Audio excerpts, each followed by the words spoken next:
We're at Blast 3 up here in Lake City Speedway with Mr. Robert Hart, owner of Lake City Speedway, New Smyrna Speedway, and Orlando Speed World. How you doing today, Robert?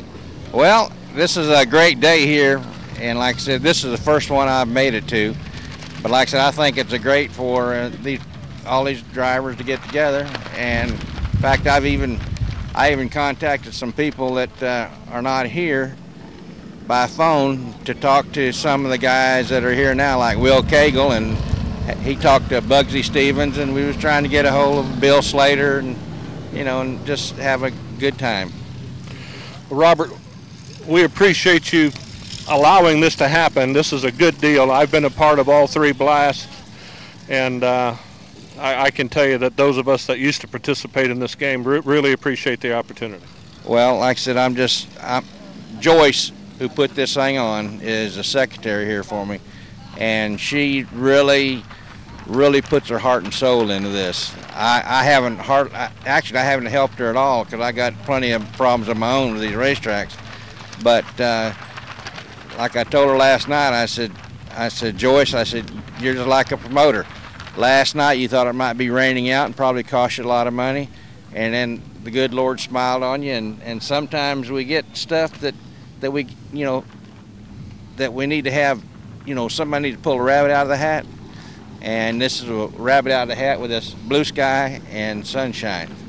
Well, you must have some pull with the right man. No, I'm just good friends with Joyce, and I keep her close to me. That was a good answer.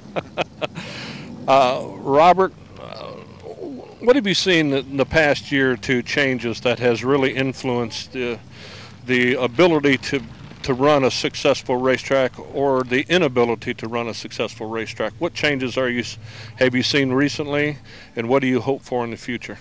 Well, the race drivers, say like 20 years ago, are different than what they are today. It's the ones back some time ago, they built their cars in their garage, and it was bits and pieces put together. Now they come here, either their dad may have a lot of money or something, and it's a case of racing with the haves and the have-nots.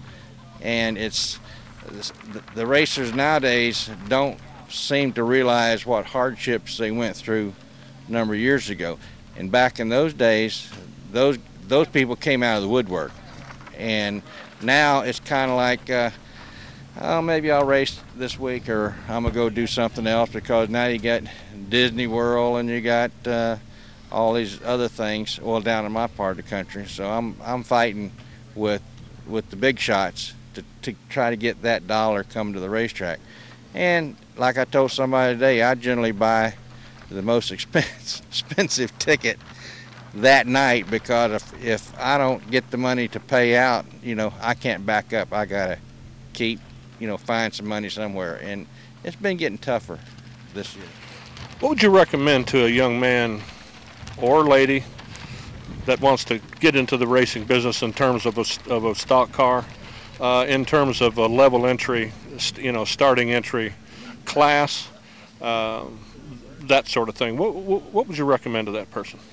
Well, you got to start off small.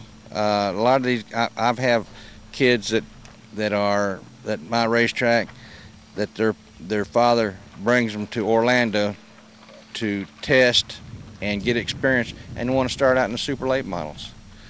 And to me, the lower level classes, which are very affordable, I get more belly laughs up in that grandstand than I do with the super late models. And anybody that gives you a good belly laugh, that you have reached that inner part of them, and they're saying, you know what, I'm having a good time and this is fun. I think the key word in all that was affordable. What do you see coming up now in the next year or so for your tracks, Robert, for folks to look forward to want to come? Well, we are dedicated to put on a better show, and the first thing you got to do, I don't care how good a race you got to entertain the people. We are in the entertainment business, and I keep telling my managers, remember, you got to entertain these people.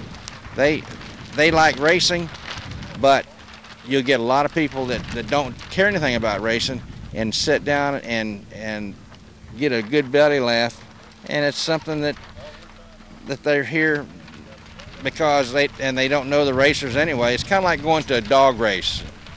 If you don't know anything about the dogs, it's just like reaching over and flipping a coin. But if you know something about them, then you feel a little bit, about them, and you think about, well, I know this, and I know something about them. And once they do that, then they really get committed into coming to the races. I think you made a good point. You're really dead center in the middle of all those other major attractions, and you've got a really hard fight on your hands with that, don't you? Trying to keep up the level of interest. Oh yeah, but I don't remember who said it, but whenever it was something in RPM magazine one time, they said whenever the enclosed trailers came out, that was beginning of the death of short track racing, because back in those days, and that's what I'm talking about, 20 years ago was a different breed. They came in with a open trailer. People would see tires. The kids would say, hey, we got to go follow this. Nowadays, they come in these fancy rigs, and more power to them, but it doesn't help the racetrack. That's a very good point. I've heard that comment from other racing folks, and back when we used to race, it was exactly that way.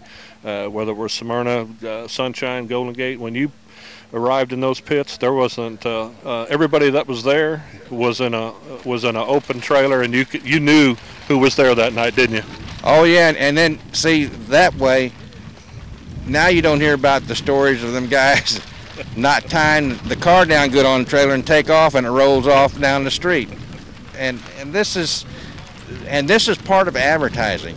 Absolutely a key part of advertising is when somebody's driving down the road and they can see it. That person I probably never will get to with the radio, TV, and anything else. And I tell you the truth, I don't know where the best place is to advertise, because like somebody said, you got 250 some channels, and they said maybe there's not a good place. But I cannot stop advertising, because if you don't, for sure, you can guarantee one thing: they'll never know about it. You got to attract them some way, don't you? Robert, we really appreciate your time. Is there anything else you want to add or say to the folks? Well, just remember, when you come to a racetrack, and if it's a $10 ticket or a $15 ticket, it costs every bit of that just to keep the racetrack open. Because if we made tons of money, which we don't, we're barely keeping them open. But just like here this last night, we had quite a few people here that have never been here.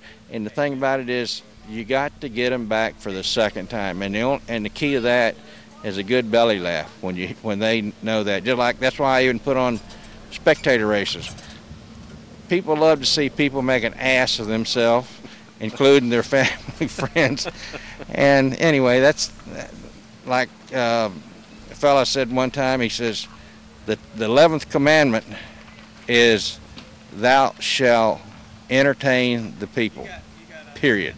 If you don't do that, you're dead. Robert, I think you've made some real good points. Thank you very much for your time, sir, and good luck in the next year. Thank you, and I tell you what, we got a good turnout of cars here. I'm proud they're here. We do. Thank you. Thank you.